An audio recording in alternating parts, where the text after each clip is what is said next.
One of the easiest and most delicious recipes out there you could serve to your family or even guests when entertaining, it has to be shrimp scampi. It comes together in minutes, it's loaded with flavor, and we're gonna serve it up a couple different ways. I promise you, you'll love this recipe. Shrimp scampi has an interesting past. Scampi, obviously being Italian, European, they're these small langoustines, kind of like little lobsters, so to speak. Originally, it was just cooked in its own juices, and then it got upgraded to sauteing in olive oil and a little bit of garlic. And then fast forward to America, when we have Italian immigrants here, they sort of took it to the next level and added other things like wine and parsley and butter, but they also used what they had. Scampi, not available or maybe too expensive here. They use shrimp, so that's where we're at today. But we're gonna start by peeling up these shrimp. Sound good? Let's cook. We're going to go ahead and bring out our shrimp from the refrigerator onto the cupboard, and let's talk about these for a second. And there are several different kinds of shrimp that you could use. Brown, pink like I'm using, rock shrimp, tiger shrimp. Feel free to find out what's available, what's on sale. If you can get fresh, absolutely please do it. You can also use frozen just in case that's all you have. So don't worry about it. Now, I've got some absolutely beautiful fresh pink Argentinian shrimp. They are already deveined, which is a huge help. But now let's talk about the size of these. And I'm sure you may be asking, what does 21-25 mean? Well, that's how many shrimp it takes to get to 1 pound. So these size, there's 21 to 25, that'll hook me up to 1 pound. There are also other size shrimps. There's U15s, U12s, U10s. Those things are gigantic. So when you see that number, you can have confidence that you know what it means. And a really quick, funny story. I used to work at this country club, and every Sunday was like seafood day for all of the local people that would come there. I used to de-poop and shell like 50 to 100 pounds of shrimp every weekend. I hated it.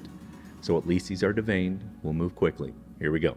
I'm just going to wear some gloves to peel these. What I like to do is start by the legs at the bottom, pinch them, and wrap them around. Then there's one little part to the shell before you get to the tail, just like this. It looks excellent. Let's do it one more time just to show you again. Squeeze the legs, wrap the shell around. It should pull right off.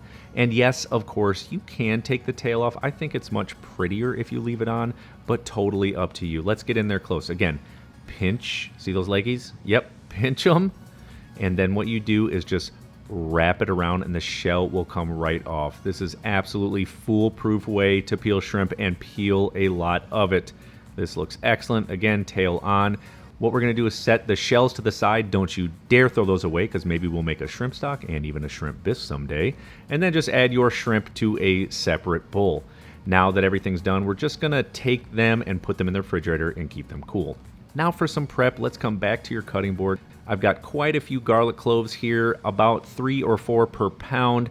I'm going to squeeze them through a garlic press because I hate chopping garlic anymore. You already know that. And now I've got some fresh parsley, Italian flat leaf. What I like to do is sort of roll it up. I don't know, it's just an easier way to cut it. And then using that knife, gripping the blade, rock it back and forth. We want to finely chop this. You don't have to go crazy. This consistency right here, though, this looks pretty good. Set it to the side, and then last but not least, we're just going to slice up some unsalted butter. Let me stop and say this recipe moves extremely fast now that everything is prepped up. That doesn't mean we're going super high heat, so it's done in 30 seconds. We don't want to overcook the shrimp. We have to pay close attention. So right now, it's all about temperature of our pan and time it takes to cook. Here we go. Just throw that butter in a little bowl. Now let's bring everything right over to our cooktop. I've got a very large rondeau pot. We are going to hit it with just a bit of olive oil. Once it's in there, we're next going to crank the heat on to medium, get that burner going, and now I'm going to add in the garlic. I have always been told once you can smell garlic when it's cooking, it's done. There's a reason I've got the heat so low because I don't want to toast anything or caramelize or brown anything. We're going to do this nice and slow. So once you start smelling it, it's good to rock. Now add in all that beautiful shrimp. We're going to immediately begin stirring it around. Again, we're not looking for a sear or a brown or a caramelization. We want to cook these very gently, very tenderly. We do not want to overcook them. So after about maybe 60 to 90 seconds, we're going to hit it with a bit of white wine. Once it's in there, we're literally only going to cook it for maybe another 60 to 90 seconds more. So at this point, you're looking at a total of 3 minutes. Shrimp, when cooked properly, should be in a C, but not a tight C, so this is a perfect cooked shrimp. Now let's finish it with a bit of lemon juice. Squeeze it in there. 1 whole lemon will be fine.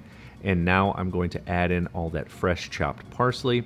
And of course, we're going to season it well with a bit of sea salt and then some crushed red pepper flakes. Now, if that's a lot of spice for you, don't worry about adding in the fresh cracked pepper. For me, I like to just make sure I season it with pepper also. Now, a nice stick of unsalted butter that we cut up. We're just going to mix this in there. The heat is on very low at this point. We don't want to overcook anything.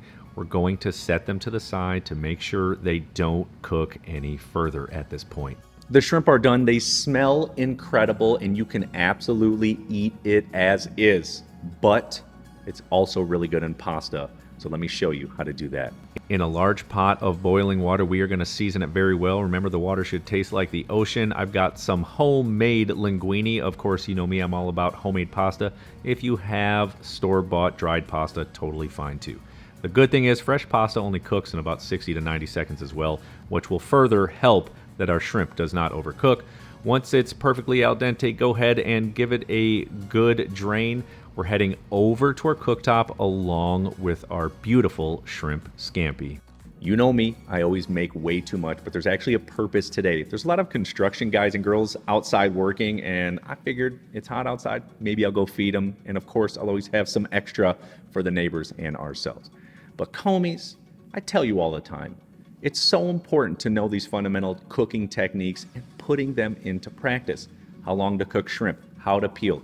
You apply to all of your everyday cooking, all of these techniques, everything that I'm trying to teach you over all these videos, you will become such a better cook, more confident in the kitchen, better than anything you're gonna get in the grocery store, better than anything you're gonna get in restaurants, because homemade food from scratch just tastes better.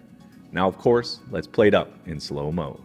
I'm just going to serve this up in a very large bowl. You could also use a plate, but one thing for me that is necessary for eating it like this is a nice loaf of crusty bread. It is wonderful to soak up all those amazing juices in that shrimp scampi. You will love it. The other way, of course, is the pasta. So taking a good amount, go ahead and wrap it around some tongs or even a large carving fork like you see here, and then just using a ladle, I'm going to pour on all of that deliciousness. My friends, either way is absolutely amazing. But to finish off the pasta, I'm going to hit it with a little bit of fresh grated Parmesan cheese. It just makes it. You could also put it on the shrimp scampi with the bread too. But man, oh man, check out this beauty.